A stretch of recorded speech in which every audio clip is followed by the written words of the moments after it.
Every business used to have a moat, a product, a process, a piece of IP that competitors couldn't touch. AI has collapsed product differentiation, and the durable advantage has shifted to trust, relationships, and distribution. According to research by McKinsey, 53% of B2B buyers are relationship-oriented and value trust, familiarity, and proven ways of working. And this is up from 44% just 2 years ago. Today, we get into how one innovator spotted that gap and what any senior go-to-market leader can borrow for finding the next opportunity before it gets commoditized. Welcome to Some Goodness, where we engage seasoned business leaders and experts to share practical guidance and tips to help new and future C-level leaders maximize their impact. My guest today is Cody Lee, founder of Food Truck Club, a marketplace connecting food trucks with the corporate clients who book them across Texas, Chicago, and Philadelphia. Before this, Cody's career included leadership at the largest disability services company in Nevada and B2B sales with organizations like Fujitsu and IBM. Cody's spent the last 6 years figuring out how to build trust on both sides of a marketplace, and he's got some sharp thinking on where the real differentiation is left in business today. Well, Cody, welcome to the show. Thank you so much. It's good to be here. Looking forward to digging in, and if you don't mind, let's just start at the beginning. Let's go. So one thing I learned about you is you spent over 10 years running a large piece of a disability services organization in Nevada, overseeing over 500 people. So naturally, I'm curious, what made you walk away from that and start Food Truck Club? Yeah, good question. So I think I've got the curse or the blessing. I'm not sure which one of I think I can do that. Okay. And so I think honestly, I have an entrepreneurial bug. I've always been interested in doing things. And to be totally honest, even when running a large organization, you're always kind of an entrepreneur. If you're doing it right, you're doing your own thing. And when I was overseeing that department, I grew the organization over 10 years to be the largest in company history by millions. And we were growing, and all that was just through entrepreneurial effort and trust building and work. And I think a lot of those things is if you're already kind of doing it, then it makes a lot of sense to jump and do your own thing and see what you can build. Yeah, really good. One of the things that comes to mind is, there's for all leaders, and depending on the type of business you serve, there's various levels of autonomy, right? That you may or may not have. And so certainly jumping out of a larger operation and operating inside of a big corporate structure into one that you're really running the show can be both anxiety inducing, but also, fun and exciting. So any surprises for you in that process? No, I think it's probably pretty obvious. The surprises of going from a large organization where there's a department for everything to you're pretty much the department for everything now is kind of an obvious switch. I remember running this large organization, and if there was a complaint, we'd just send them over to customer service, or we'd send them to the complaint department, or if there was a problem, you could work that out. But that doesn't really work out anymore, especially when you're working really hard to build trust in a marketplace type of a setting. You don't have the luxury of sending them over next door. You pretty much take those phone calls. So it's probably no surprise, but that is absolutely the truth is now you're a department of all. Right. And I want to get into that a little bit as we get into your business. But as I warned you, I wanted to just jump right in with your background. But let's circle back to just the business itself. Food Truck Club, tell us what that business is and what you do and what you focus on. Yeah. So Food Truck Club, we like to call it the Airbnb of food trucks. So we are a double-sided marketplace, and we're in a number of markets: Dallas, Houston, Philadelphia, Chicago, and growing. And we're essentially a place where we make booking a food truck for your event really easy. Mm-hmm. And if you ever tried to book a food truck or heard from someone who has, it can be a frustrating experience. There's just so many food trucks out there. In Dallas alone, there's 1,000 food trucks. Wow. And so how do you know if you're trying to throw a company event or a party or you have a wedding, and how do you know which truck is going to be the good one and who's licensed and are they going to show up on time and all that? So we remove all the guesswork, all of the coordination, and it's literally as easy as someone just coming to our site, finding a food truck they love, selecting menu items and checking out. And the whole process takes less than 5 minutes, which is a far cry from the days of coordination and trying to work out things just manually. Sure. So how do you guys relate to like event planners? Are you their best friend now, or are you seen as competition, or? So we've noticed there's several industries that really, really love using food trucks, and obviously event planners are one of those. You've been to a large company event, like a Deloitte will throw their large company event, and Mhm. they're really shifting now from those boxed lunches of sandwiches that everybody just runs out and grabs one Right. to, you know what, guys, go outside. There's a lineup of trucks outside. Go get fresh food off of a truck.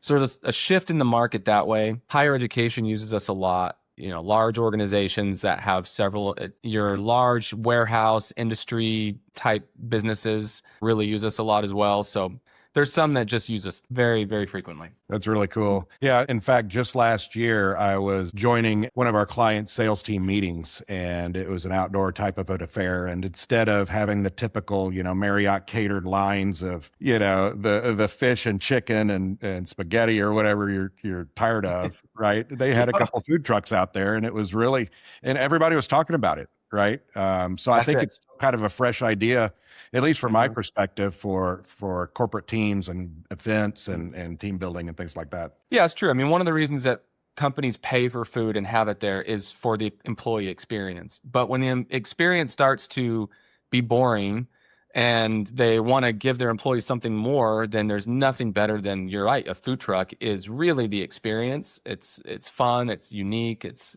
you can smell the food cooking off the truck, and it is food, but you're really giving them an experience. So that's the difference maker. I want to draw a parallel here a little bit to the problem that we're trying to solve. And the reason I'm going there is because a lot of times we're working with companies that are bringing either new products to market or new innovations of their existing portfolio, et cetera. And a lot of times there's just, you would think that we're all taught as business leaders, find the problem to solve and the problem that's worth paying for solving. And you have a market, right? And just make sure that market size is big enough. But we'll get in and we'll find that there's just a lot of, I think, lack of clarity or ambiguity around what problem are we really trying to solve. So I'm wondering, in this business, you left the corporate world, started this with a great entrepreneurial spirit. Was the problem you're solving very clear? Did it adjust over time? Did you find new problems that you need to solve? Tell us a little bit about kind of what that niche focus was for you that really helped keep your business focused. For someone who's trying to think of a problem to solve, usually the problems just boil up. We don't have to work too hard to find the problems. The solution, sometimes we just get comfortable with the way the world works sometimes.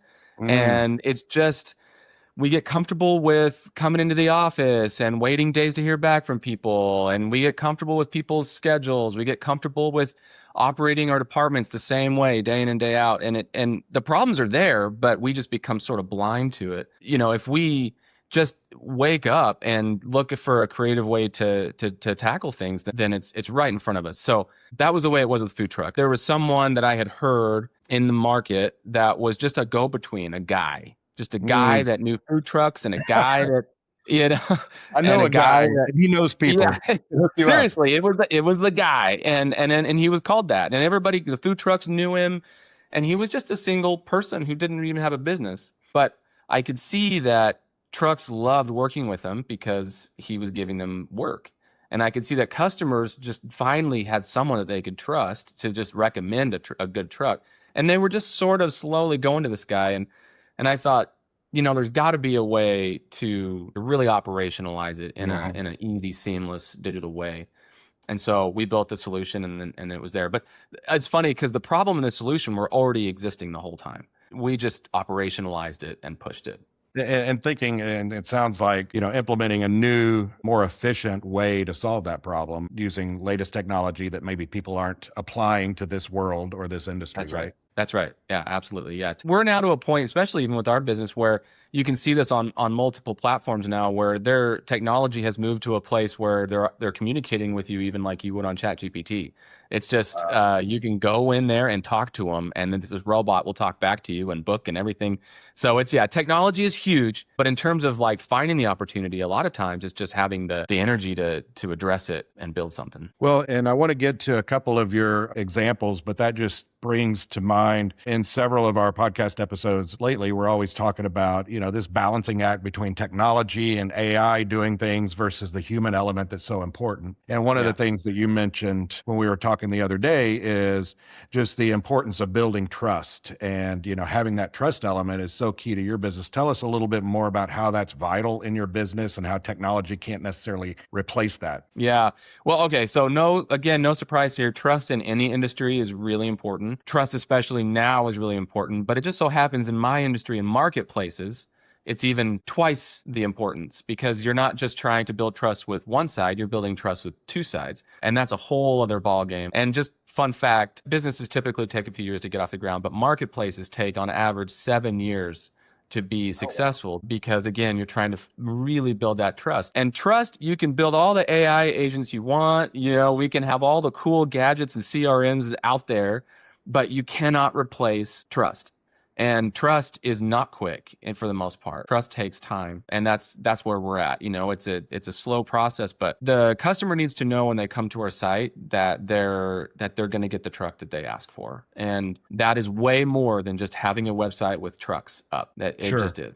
And food trucks out there, there's hundreds of thousands of food trucks out in the country, and they need to know that we're not just going to take their money and run, that we're actually working with them, to build a relationship. So we work really, really hard to step outside of the box and build really strong relationships. Can I give you one example? Oh, yes. We love examples. Okay. So this is today.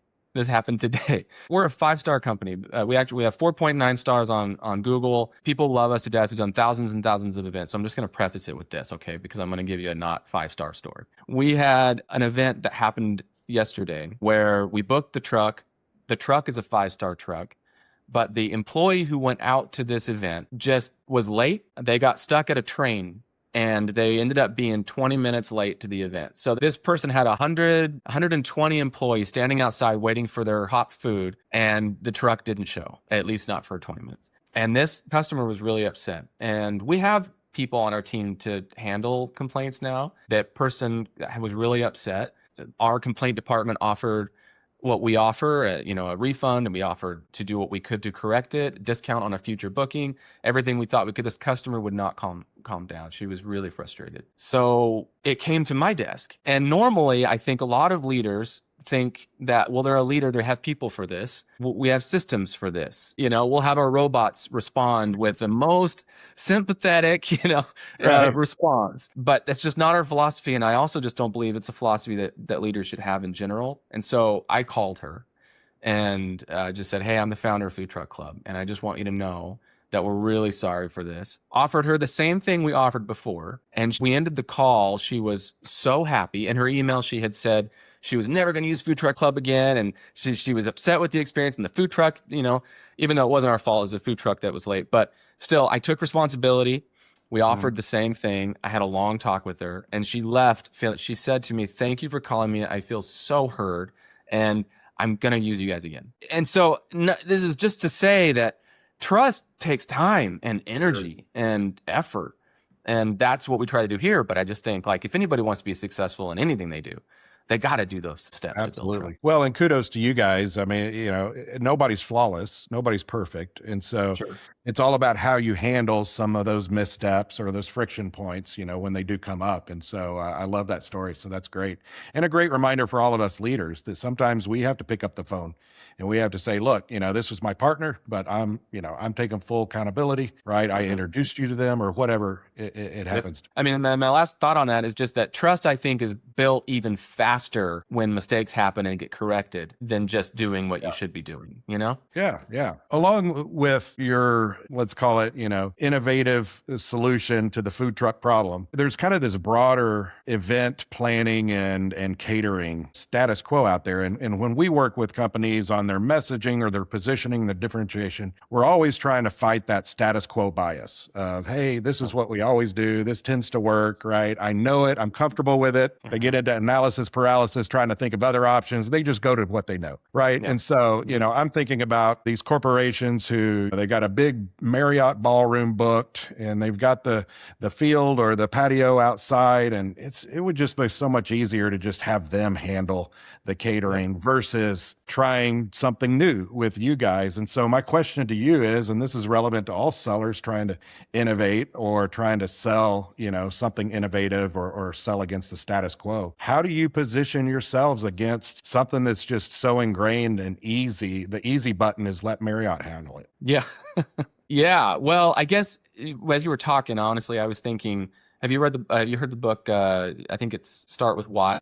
Have you heard of this? It's Simon Sinek, yeah. I think. Yeah. Yeah, it's a fantastic book. And it's just, what are you trying to do and why are you trying to do it? And I think a lot of leaders, if you just want food in mouths, then do what you're going to do. If you just want sales and bums in seats or whatever it is, then just follow the status quo. But if you're trying to make change, if you're trying to grow, then why are you doing that? And ask yourself that. So in our space, it's all about that. And people understand, especially in today's day, they're trying, and we'll just talk in the corporate world for a sec. I mean, they want to keep employees. They want to keep talent. They want to make money. And if you're doing the status quo, you're going to lose your people. And it's what's interesting is if you were to go into LinkedIn, for example, and I've done this on occasion, and it's kind of fun. If you just typed in like catering or food trucks that employees are posting about, nobody is saying, hey, my boss brought in pizza today. It's, for the 100th time, Nobody's standing in front of the lunchroom bragging in a selfie about the spread of Olive Garden in front of them. I love Olive Gardens. No offense to Olive Garden. But, no offense to Olive Garden. Yeah. They're not a sponsor, though. Yeah, right. Yes, exactly. Yeah. But everybody is posting a selfie in front of the food truck in front of their office. It's a unique and new and different experience, right? And there's value in that. And, and finding kind of those value drivers of your solution to cut against the grain and say, look, this is going to be a better experience, a fun experience. It's going to lead to this, that, and the other, I think is key. Yeah. Team loyalty. One of the posts I saw recently was thank you to their boss. Thank you, Jason something, for bringing a food truck. We loved it. Can't wait. I mean, can you beat that kind of endorsement from an employee? That's what you want. You want the buy-in. You want the friendship built and the loyalty. And that all starts with just thinking about what they want and doing something fun and different and memorable. So that's great. Well, tell us a little bit about your business in terms of, like, I think you said that the majority of your bookings currently are corporate and you've served Amazon and some big names out there. Is there any example that you'd like to walk through in terms of how you really just kind of position and sell that new and different experience and establish that relationship and trust so that it leads to good repeat business? Because we all know it's easier to keep a current client than it is to, procure a new one. And so we want to make sure that it goes swimmingly. And this is kind of a new venture, not only for the buyer, but also for you guys. I mean, just generally speaking, the corporate space is growing more and more and more. And I think we've kind of touched on that a bunch here, but bringing a food truck into the office or to the warehouse or wherever people, to the hospital, Nurse Appreciation, for example. Nurse Appreciation Week and Hospital Appreciation Week are in June, I think. And hospitals across the country are looking for ways. And so food trucks have become really popular to go out to these hospitals and serve all their nurses and things. But in general, yes, businesses are the lion's share of the bookings out there for food trucks. Obviously, weddings are a really big part, and there's birthday parties and graduation parties, but there's just a really big need for this sort of thing out in the space. And just outside of the reasons we've already talked about with like corporate nice to haves and cool things, it's easier. It's just for the person that's booking them, they don't have to clean up after. I mean, there's all the reasons why, so it's a good thing. But to be more specific to your question, just the one example I can think of is Amazon's one of our main customers. And we do a lot of work with them all over the country. And they're a prime example of an organization their size that really benefits from having food trucks come out. Big businesses, as most people know, they have a budget for employee engagement. They have a budget for feeding their employees. Right. They need to spend money on it. It's not even like I want to, it's they have to. And so that's a lot of work to feed 5,000 people all at once. So we've worked with them quite a bit. Getting in them and selling to them is difficult. It's not your typical point of sale experience, but it's a really good customer for us, and they use us quite a bit for a number of reasons. But Does that answer your question? Yeah, yeah. No, that's good. I think it was Amazon that you told me a story about wearing a hat. And so I don't want to That's give right. anything away, but I'd love for you to tell that story just Okay. because the other day we had a sales training I was leading for one of our clients. And the topic of, hey, in order to cut through the AI noise and just the noise in general, what's your opinion on being contrarian or provocative or trying new and different things? And so we, of course, talked about, how to do that in a professional way with outreach with LinkedIn and some other things. But it reminded me of the story you told us a couple of weeks ago. And I just thought that was a great example of, hey, taking a shot, trying something different. So tell that story if you don't mind. No, yeah, don't mind at all. Yeah. So Amazon is probably like a lot of organizations. It is like a lot of organizations in that they don't have a front desk that you can just walk up and talk to somebody. There's not a receptionist. In fact, there's the opposite. There's security guards. There's there's people up front that say, "Come back, never." I mean, that's what they're there for. And so, trying to sell into these large organizations, I think sometimes we say these names like Amazon or PepsiCo or whatever, and we're trying to sell into these big names, but really, it's Robert. It's Ann. It's the one. There's somebody in there that just happens to work there. That's a human who has human, things, and they're busy and they're just like us. And so even though they might have Deloitte in their email, it doesn't mean that they're anybody, they're human. So Yeah. I sort of unpacked this idea in my mind and thought, now if I can just get into Amazon and talk to Robert, Talk to a real person. yeah, yeah, then I can make this sell. So as we were growing Food Truck Club, I couldn't get in any other way. I tried everything, calls, mailers. I tried, going up the front door and just getting sent. So I learned that I basically made an Amazon hat. And you can see they even have you can buy even the Amazon vests on Amazon.com.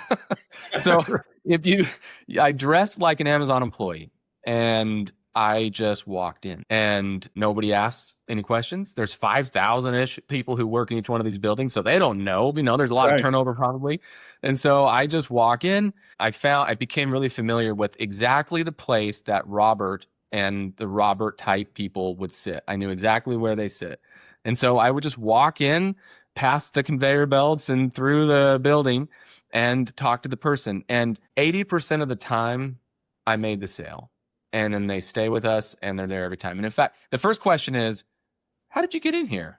I can imagine. And then the next question is, whoa, this is super cool. I'm so glad you came in here. Actually, I was just trying to figure out how I was going to feed everybody. And this is exactly what I want. And so I was able to make that sale. So at some point, if anybody in this podcast makes it to Amazon corporate, they're going to find me out and put my wanted poster up outside of the Amazon. Do not let this guy in. Yeah, yeah, exactly. But I just think we got to think big and just do something different. Again, Robert's not mad. I'm actually helping Robert. He wants me to talk to him, but it's just doing something to get his attention that's different than everybody else. I think that's just the key. Congratulations on your ingenuity there. I think that was really cool. But my criminality. Or that, I wasn't going to go there. But broadly speaking, I mean, we have to meet our buyers where they're at, right? And sometimes that means physically in a new place. And it reminds me of, we served a material handling company a few years back, and their sales team, they found out that they won when they went door to door warehouse door knocking, right? And just went in and asked for the plant manager because they weren't at their desk. They never answered their phone. They didn't return emails. But if they could just walk through and they happened to have, receptionists there, but they were friendly. They were like, "Oh yeah, Bob's in back. We buzz him for you." And then boom, they were in and having conversations. 100%. People go so far into trying to make the quick sell and trying to do mass selling instead of just getting one. I was actually, my son, he plays basketball, and he had a game. He made 100%, 1 of his mid-range shots. And he made 1 of 8 3-point attempts. And so he made 100% of the shots that said that, so my point is just instead of mass and just trying to get all of these mass emails or mass AI things, go out and get the pretty surefire sale. and Yep. make it happen. I like that. In today's world, I think it's so easy to over rotate on the digital and the AIs, using your agents and automating this for scale when face-to-face meetings are still appreciated, right? We're seeing a lot of goodness in terms of just local happy hours and bringing some executives together for a dinner or a long lunch and just being able to talk about, issues and how can we help each other. Yep. Versus, Yep. Zoom after Zoom after Zoom meeting. Yeah, you just don't have people anymore visiting. You don't have people writing handwritten letters anymore. It sounds so small and basic that it seems like it wouldn't work, but it's the opposite. Those things just work. So I challenge anybody to switch up their sales. For sure. You remind me a little bit about a software company that was in the end user computing space a few years back. And they said the great thing about our platform is we can do 1,000 things. The hardest part about selling our platform is we can do 1,000 things, right? Yeah. And it kind of reminds me of you guys in your business. Is like everybody has to eat. So where do you even start and focus, and how did you pick your markets, and what was a little bit of the thought process behind your business strategy and where to start that might, help other leaders prioritize or segment or focus? So in our case, the sale is not hard. Pretty much everybody's looking for food and everybody's looking for something different. So in terms of what was our pitch or our angle or how we were kind of trying to market that out, it's not hard. Honestly, most people, when they see us, they either are going to use us now or in the future. It's definitely an easier sell. But in terms of choosing where we sell, that's a different story. Every market, believe it or not, even though everybody loves to eat, not every market is in love with food trucks. Okay. And so we learned that, and every market's different in terms of what they like. So people in Phoenix, Arizona, they like Mexican food, tacos, like southern border type stuff. Lots of taco trucks. In Chicago, it's all pizza, and there's just pizza truck after pizza truck, and people like different things in different markets, and that is just the truth. I didn't believe that at first. But the data over and over again shows that there are just some markets that are more successful than others, and the culture is different. And so there's a lot of market research for us to identify which markets have search demand. We can see that through tools where people are interested in mobile vending. And then, of course, which markets we then kind of triangulate with which markets have a strong supply side. Right. You need density of food trucks because you're a marketplace, right? And so it takes both sides of the equation. Right. Yep. And then in general, just the culture of where we're trying to grow in. And so, like, for example, Austin, we're in Austin, but Austin food truck, Austonians, I'm not sure what you call them. They have a very strong food truck culture in Austin. Lots of food trucks, but you go to the food trucks. It's not very common to book a food truck. So we've just sort of learned for us our list of data points that we triangulate to identify a new market. And so there's several markets to grow into. But as we have found the interest, strong market side or strong demand side, strong supply side, we're slowly going into each market. And we want to be careful to not grow too fast because we'll get ahead of ourselves, and we're worried about that trust factor that we talked about. That's a good point. You really have to balance your supply with your demand, because if you have too much demand, that can lead to customer service issues you don't want to have to deal with. Yep. And even though our business is about food trucks, I think that could be applicable to any business. Well, talking about any business and applicability, let's close because we're out of time. I wanted to ask you, many of our leaders or many of our audience members out there listening are leaders, either, CEOs leading multiple functions, or CROs is, there's movement and not just chief sales officers, but revenue officers where new leaders are coming in and now they have to really oversee not just sales, but also marketing, many cases, customer success. So they're wearing many hats like you do. Any takeaways just as you've moved from kind of a single role in a larger corporation to now you're having to wear multiple hats and oversee multiple functions? Any takeaways, any tips, any guidance you want to leave our audience with? My 2 points that I would speak to are sales is king and trust is queen, I guess. There's so many things to get distracted with. And I think I see a lot of leaders sometimes get stuck in the thick of thin things and really get into the minutia of something that's good, not great, and not the thing that really is where we need to focus our attention. And as a leader, there's distractions from every angle, and being able to say, let's focus. And usually sales solves most problems. So if there's sales coming in and revenue coming into the business, that's going to solve a lot of problems. And then as long as trust is the very close partner with that, then making sure that the quality of the sales and the processes and the operations is good, then I think you're halfway there. I think that's awesome guidance and a great way to end. So thank you for that. Love digging into your business. Really unique and fun. And I'm thinking about, okay, when's the next opportunity can I take advantage of your food trucks? And so foodtruckclub.com, we're there. And if you've listened to some of my episodes before, you know we have to end with some goodness. And so outside of the food truck business, what's some goodness that has come your way lately? Well, there's a tiny, very tiny thing, but it's the small things. I just bought some new running shoes. And so there's nothing more exciting to me than just I put in 400 miles on my last ones, and I put on a fresh new pair of running shoes. Nice. So I'm trying out the Addy Zeros, and I'm going to go on my first run in those today. So it's small, but I'm looking forward to it. No, I like that. I love it. I'm a fitness geek as well. And so any new gadget or support for my fitness hobby is always fun. So I can appreciate that. Well, thanks, Cody, again for being here. And we look forward to keeping in touch. Thank you so much, Richard. It was great talking to you. Some Goodness is a creation of Revenue Innovations. Visit us at revenueinnovations.com and subscribe to our newsletter.